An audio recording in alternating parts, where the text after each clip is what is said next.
Whoa, ho, ho, this is going to be an interesting video. The Fincen saw data leakage, over 8 years of data leaked. Some of the biggest names, some of the biggest banks, many of whom are my former employers, are actually on that list. As a guy who's been retrenched twice, I have a unique insight into the culture that makes such control lapses possible. I was in the process of exposing a number of internal control lapses in these banks, and I suddenly found my job magically disappear. In the first case, the job was transferred to another center.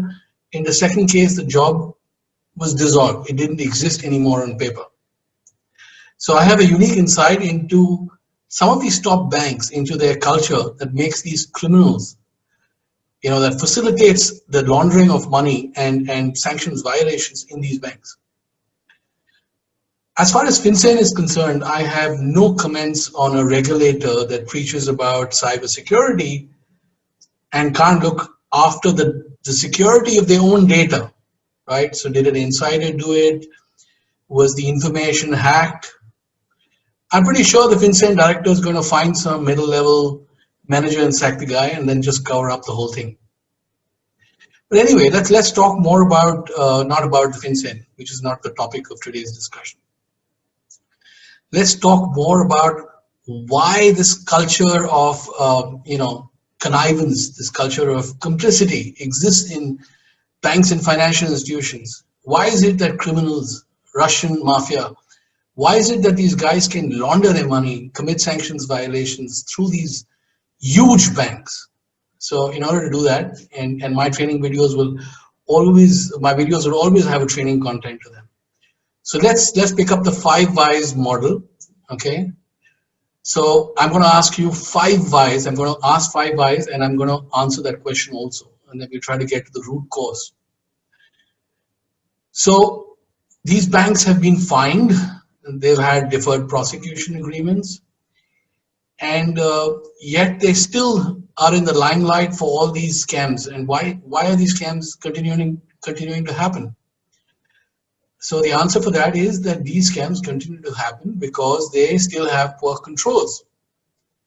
So the second why is that so much money has been spent on controls, in investing in technology, in people, right?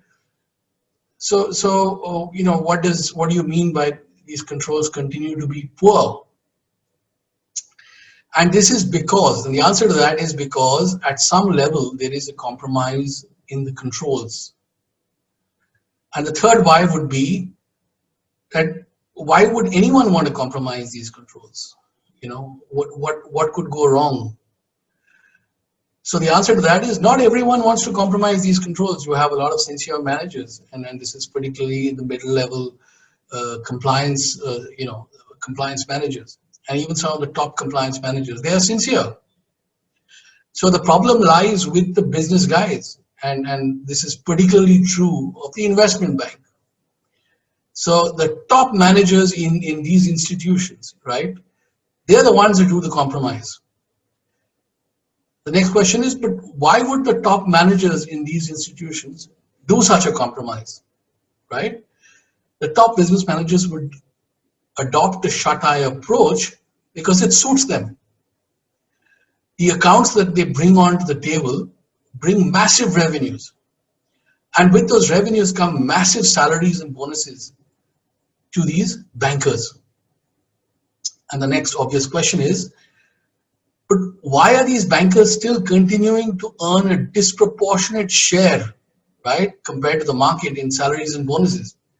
So we've seen numerous scams. We've seen the financial sector collapse of 2008. But yet, why is it that these bankers still continue to enjoy disproportionate salaries, disproportionate bonuses? And the answer to that is they have an incredibly powerful alumni, which is working in the government. So there are no caps to their salaries and bonuses, and caps whenever they were introduced were temporary after 2008 crisis. And they will end up with a deferred prosecution agreement and a fine. Many of the top government officials, Fincen head, the sanctions, OFAC sanctions head, actually work for these top banks, right? And the alumni of these banks, of these prime institutions that actually work in the government, are hoping that after they retire, they can get lucrative consulting contracts back in these banks. So it's a full mafia, right? These banks will screw up, they will end up with a deferred prosecution agreement and a fine, and they'll basically get away. And this is, of course, my comments are particularly directed towards the US setup, right? And this is true of the US, it's true of the UK certainly, and a number of other European countries. So what's needed? What's needed is that the US government must lead, right? We can't expect smaller financial centers to come up with their own caps on salaries and bonuses, because they will lose our business. People will leave these centers and go to different financial banks will leave these centers and go to different other centers.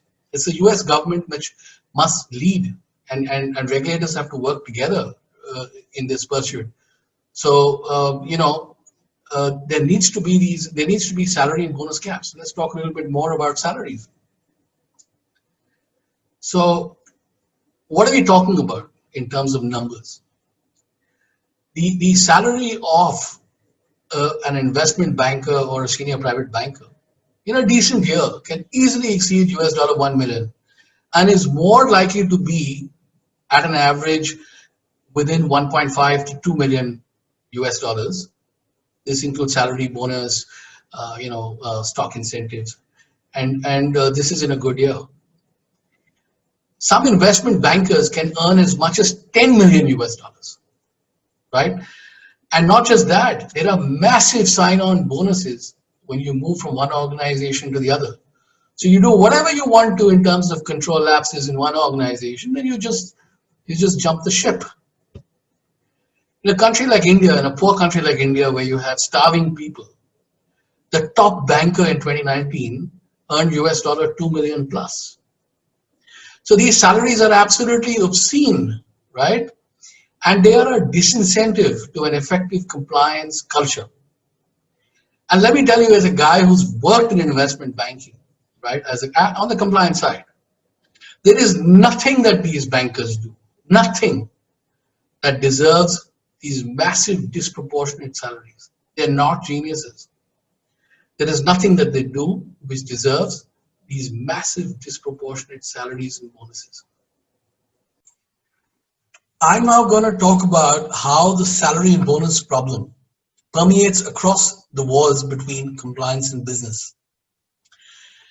Compliance officers can at best be described as being semi-independent. They do not have the status or the power of internal audit. In fact, they depend on business largesse for their own bonuses, right? So they have to go with a bowl and pick up their bonuses from business. A compliance officer who raises significant control issues, control weaknesses, right? Or he starts picking on some of the top accounts fetching revenues for the bank. So let's say he starts picking on these accounts at a high level. He says, there have been too many issues with these accounts, and maybe some of these accounts need to be shut down. So what's going to happen to him? He'll be magically transferred to another center, or he'll be retrenched. And how does this happen? This happens because right at the top, on a catch-up lunch between the compliance head and the business head will whisper into the compliance head's ear that, this compliance officer, we're uncomfortable with him. We don't like him. And I don't know what you feel about that. And that's all that's needed. Before you know it, the guy has been, transferred, retrenched, etc. His story is over. So we know what the problem is. The next question is, what are we going to do about this particular problem? I have some suggestions. The first is that the status of compliance needs to be enhanced within the organization to be on par with internal audit. The status and power needs to be on par with internal audit. How do we exactly achieve that is something that we need to discuss a little bit more.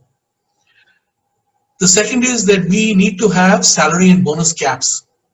And in my view, the salary and bonus of a business guy, whether he's an investment banker or a private banker, should in any market situation not exceed US dollars 600,000 total. And we also need to disallow, right? We need to disallow sign-on bonuses completely. The next point is that we need to delink the compliance salary and bonuses from business largesse. So we need to stop having to go to the business guys to get our fair share of salary and bonus. So we need to have a percentage, for example, 70%. And I think 70% is the right level.